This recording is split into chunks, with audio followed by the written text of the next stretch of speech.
Assalamualaikum warahmatullahi wabarakatuh.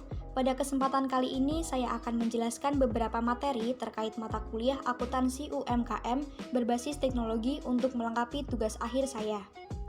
Perkenalkan, nama saya Mutia Anindita, NPM 5200111024, saya dari Prodi S1 Akuntansi. Di sini saya akan membahas dua materi. Baik, kita akan masuk ke materi yang pertama. Saya akan menjelaskan tentang pengertian antara metode periodik dan metode perpetual, kemudian identifikasi perbedaan antara keduanya.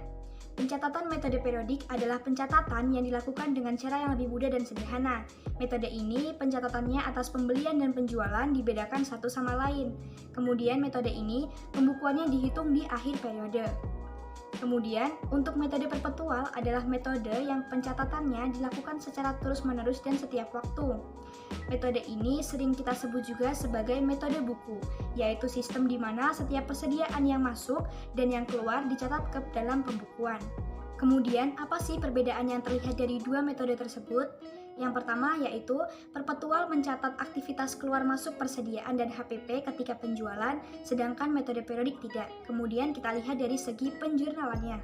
Nanti akan saya perlihatkan penjurnalan terkait dua transaksi, yaitu transaksi pembelian dan transaksi yang berkaitan dengan penjualan.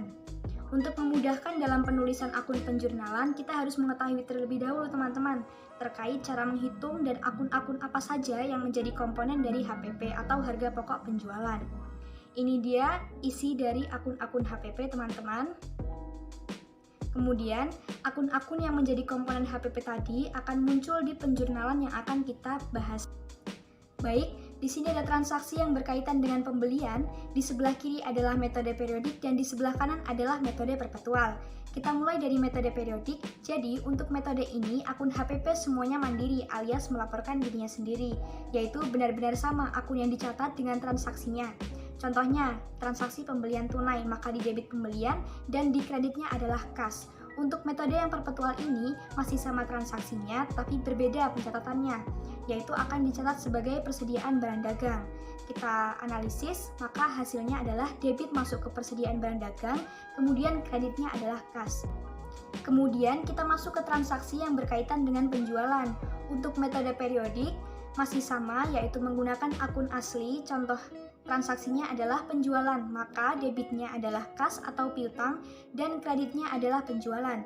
Kemudian untuk metode perpetual, ini akan dicatat debitnya adalah kas atau piutang, kemudian kreditnya penjualan, dan ditambah lagi oleh debit HPP dan kreditnya adalah persediaan barang dagang.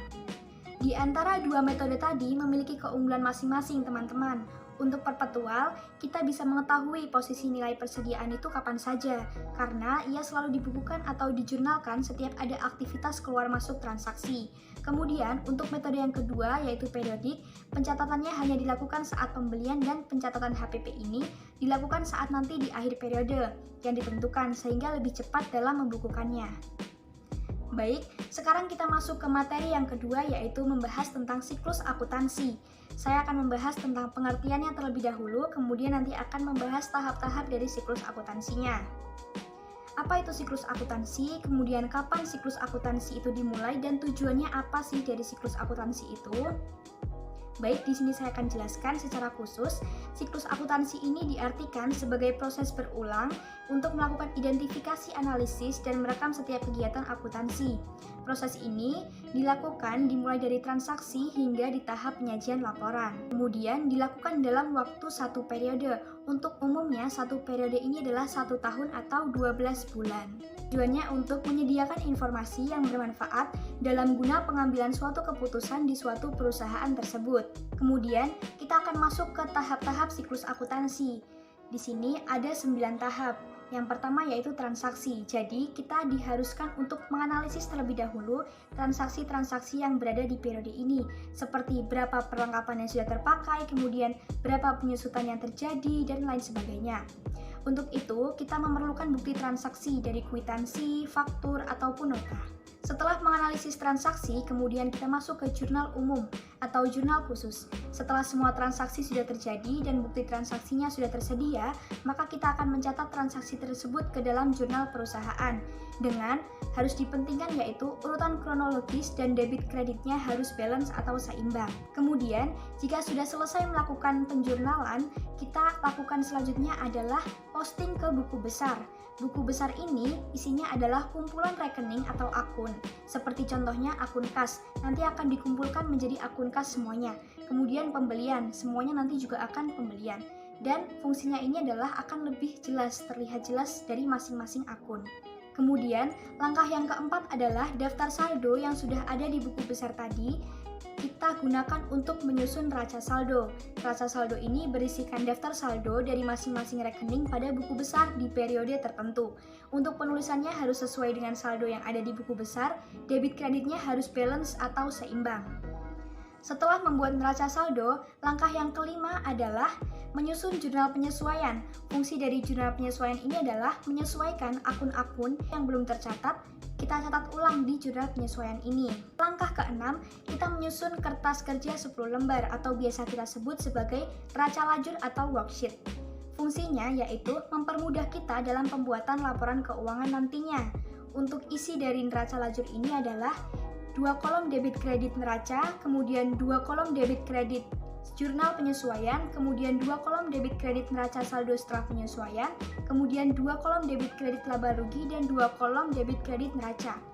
Jadi kita bisa mengetahui apakah kita ini perusahaannya laba atau rugi bisa dilihat dari neraca lajur. Langkah yang ketujuh adalah kita menyusun atau membuat laporan keuangan.